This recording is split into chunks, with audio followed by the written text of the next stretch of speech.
Now to the scathing new state audit that is raising serious questions about how Maryland is managing billions of taxpayer dollars in its Medicaid program. Auditors say the state may have paid millions for people who were dead, incarcerated, or no longer eligible for benefits. John Gonzalez is live this morning breaking down what the audit found and what happens next. John?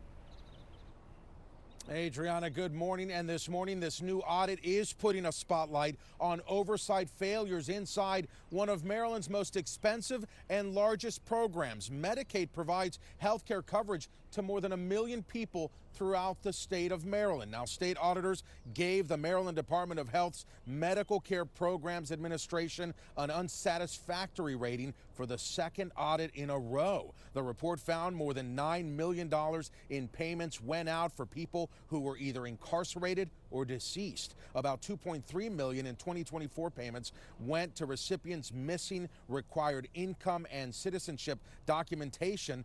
Auditors also found the state spent about $145 million on thousands of recipients who appeared eligible for Medicare, a federal program that would have reduced state cost. Another major concern, more than $338 million in nursing home payments were made without required reviews to verify whether patient care was still necessary. Now, the Trump administration recently stepped up efforts to crack down on Medicaid fraud and wasteful spending in several states across the nation.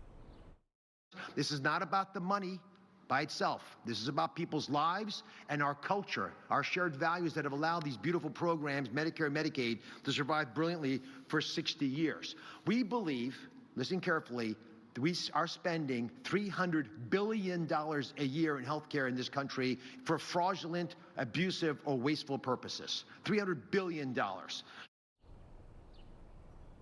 This audit also found that many Medicaid recipients waited months, if not years, for critical home care services. State health officials claim many of these fixes were already in progress before the audit was released. But auditors argue that many of these problems are repeat findings dating back to 2019, and they stand by this report.